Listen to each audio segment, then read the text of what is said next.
The drawing, just lines, ideas, recollection. Sits lightly on the canvas, stands blank. So innocently white. No crime yet committed. Just charcoal thoughts on linen skin. Could be a city full of light. Or a sordid back street. Could I leave those lines out? Add a tower or more trees? Unseen figures crowd the shadows, lurk silently on bare verandas. Soon to live or not to be, the choice is mine. I thrill at the responsibility. Now will come decision time. Rebuild the structure. Cast adrift all detractors from the picture. Paint and colour come alive from just a line, a thought, not mine. A startled glimpse of the divine. Very important in my work is structure and composition. And I suppose that's a bit of the German in me, I think. I really like structured work. The composition's really important to me. And so, of course, the structures like bridges and churches and water towers, for instance, they become the pivotal point of the structure. And then the rest of it sort of flows from that. Once I get that composition, and if the drawing doesn't go right, the painting won't go right. I have to get the drawing correct first. I owe a lot to Bill Robinson for that, for the perspective, of course. I don't consciously think about what I'm looking for in a painting. I don't, it's not a conscious thing. And over the years, I can look back and see how I've selected on structure, colour, and then something mysterious. And I'm realising now that something mysterious, it's not really me doing the choosing. It's a mysterious thing that just lights on one view or one backyard or one scene that it speaks to me. And then I find after I've painted it, somebody really relates in a very personal way to that. It's like I haven't chosen it. It's like the creator chooses it, it's not me. Having a whole exhibition is really useful because you can see the theme running through after you've done the paintings. And what I'm painting now, I often have this solo figure, but I also paint people in who wander into the picture. They just happen to be there. As someone pointed out, they're not actually connected to the place that I'm painting. They're just there. And I've actually painted people in from my imagination that I have found later to be real people. That's been an extraordinary experience, actually. Something really weird. But now there's often this dark figure that I've put in. I've done that for a long time, actually. Seen that as being the watcher, you know, the outsider looking at what's happening out there. And that figure has appeared in this latest exhibition in quite a few pictures. And I think that's really the creator, that's really God watching. The roads in the pictures are the journey we're all on. And there are signposts on the journey, and there are things you can read and learn about, but look at all the people whose windows are shut. And they've got the chair on the veranda, but there's nobody in the chair, because there's nobody home, there's nobody taking any notice, there's nobody learning anything, there's nobody finding out what they're really about and why they're on this earth. And so that's what the road is, it's this journey with the stairs. There's often stairs in the pictures, and there's often railings, which are the crossed railings and the barred railings, of course, are all the obstacles that are in our way. Well, Brisbane's my hometown. I've always lived in Brisbane, always lived on the north side. I was born during an air raid at Dalkeith Hospital at Eagle Junction. The first house I lived in was a small workers' cottage with railing verandas and tin roof at Kalinga, and where my grandparents actually came after they migrated from Germany. I had one sister, but I had a very lonely childhood. There weren't many children, there weren't any children around. Very lonely and a strained childhood. I could say. So I really delved into books and painting and drawing and making things was my release, I suppose. This one here at Torrington Street, Spring Hill, I used to walk down this street when I was at grammar and to the Spring Hill Baths, and I hated swimming. I couldn't swim. I hated it. And it was freezing cold. Anyway, so I wrote a poem about that one.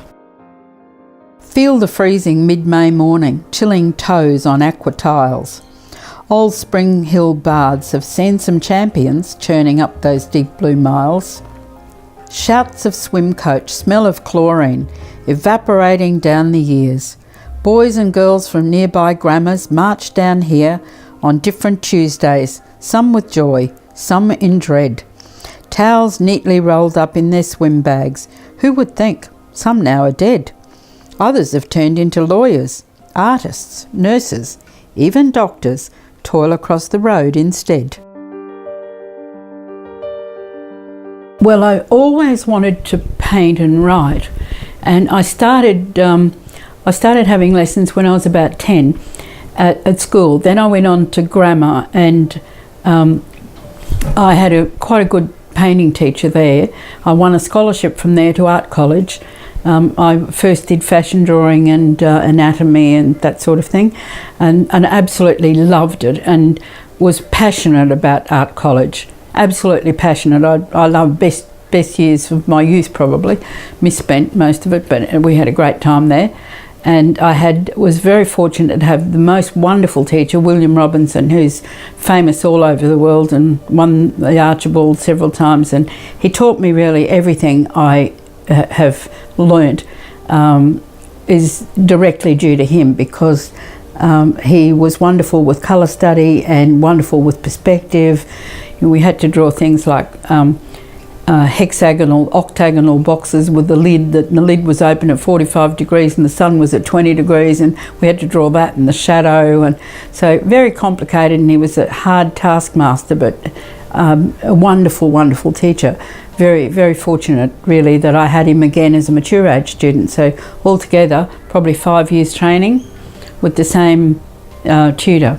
Well, I sort of painted and drew all the time, but then when I married the first time, I had a couple of I had 3 children, and 2 of the children were very ill, and 2 of them died, one at 2 and one at 7. So really I had quite a long period of a difficult marriage where I didn't do any painting at all, except for trying to earn a bit of extra money. We were actually visiting someone in hospital at St Andrews, and as we walked to the car park, this couple walked out. Again, this couple just walked into the picture.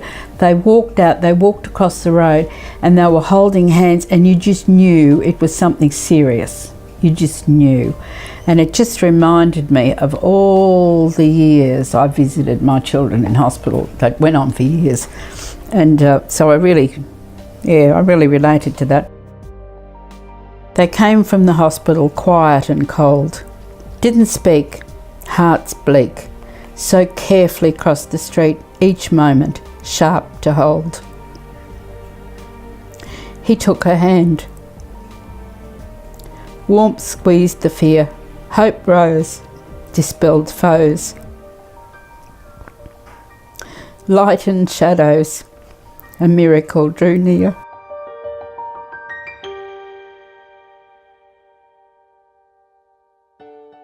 And then when I met Martin, he was mad on wildlife and bird watching, so I started doing paintings of birds and paintings of possums. We became wildlife carers and filled the house up with as many possums and birds as we could probably fit in. We had a kangaroo in our sunroom, and we had a possum in the lounge, and kookaburras in the cage at the back. So we released them into Barden, and didn't have enough trees, so we actually got together with the Lions Club and planted all the trees along the creek at Barden, which are now of course huge and full of our possums.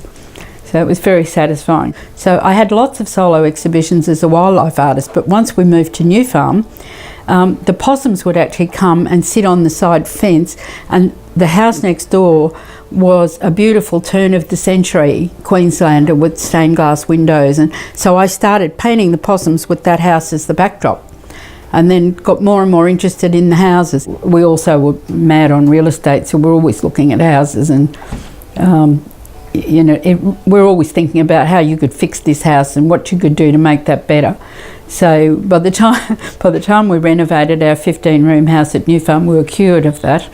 The really interesting phase of my work, it changed quite dramatically once I moved to the city, the inner city, because the animals started. We couldn't be wildlife carers anymore, obviously, except we had possums in our cupboards, but we weren't caring for them. They were more or less freeloading on us. So I started seeing the inner city in a completely different way that I'd ever had before, and so I started to get totally involved. And of course, when we were still living at Barton, we were driving through Paddington and Paddington, Milton, places like that, to get to our first gallery, which was at Bowen Hills. So I did lots of sketches of Paddington and the inner city there. And then once we were living at New Farm, I would had my studio in the building, and I would be running we ran the gallery 6 days a week, and then at 5 o'clock at night, then we'd go out looking for places to paint. And then that's why I loved the light, because it was always 5 o'clock, you know, where the light was fantastic, and it transformed places. Like in New Farm in those days was quite a dangerous place. I mean, we had a shootout outside our front door, we had a firebombing and a couple of murders, and you know, the girls used to be on all the different corners. It was a very interesting place to live. We found it very exciting. But there were lots of dark places, and I became quite fascinated with the backyards and the backs of places, and then seeing how the light transformed. So that became my main focus of my work, of painting inner city views. I wasn't interested in the history, although I'm passionate about history, but that wasn't what motivated me. Something mysterious would happen when I would see some place to paint, because after I'd painted it and gone back, I'd often find that I'd think, what made me paint that? This one's about Hill Street, Spring Hill, and it's Mario's place. Here's Mario. He's still got the only unrenovated house in the street. Blue gold autumn day.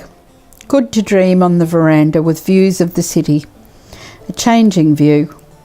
Mull over other days of 2 jobs, bringing up the kids, working in the laundry of the General Hospital, weekends building fences, home after dark. Security grew to a rented cottage or 2, wild young things who'd skipped the rent, travelling men who came and went, migrant lads with mouths to feed, young and poor, just like me. The Italian migrants went on to buy other places to rent out, which Martin and I did for a short time. We had a rented house, and the ones who'd skipped the rent would, you know, they'd move in, they'd have wild parties, and then they'd leave without paying the rent. So I really related to him. So a lot of people, yes, they just think that it's a historical record, and really a lot of people think it's all nostalgia, which it's totally not. It's the past, the present and the future. And in just about every painting, and probably I could find it in every painting, that there's modern, there's today as well. Like this big painting here of Changing Faces, Paddington, where you're looking down the sweep of the road and up the hill. There's a couple of big houses in it that were obviously earlier cottages that have been expanded, made bigger and made modern. And, you know, the modern architects really do challenge me tremendously. But I decided that I don't change them to look nostalgic the way they were. I paint them as they are now. Occasionally I'll change something, but not very often. So I left them modern, even though it was such a challenge, because the houses are so big. If I'd made them into traditional houses, they'd have made all the other small workers' cottages look ridiculous, you see. So there's always the modern. It's not nostalgia. It's about today, yesterday and tomorrow. All my work, even from when I was doing wildlife, I can see now has been about transformation and about rescue. All of it. It's always been about that. And it's about well, with the animals, they'd come in bedraggled and half dead, and you'd bring them back to life and set them off back into nature. And with the houses we renovated, it was about bringing back what had been there before and what the potential the place had. And I think the same now is happening in the paintings. It's all about transforming places and houses that have maybe had a bad history, been dark, or had bad things happen. And the same with people, of course. The light's transforming, and people can change and have a whole new picture and hope.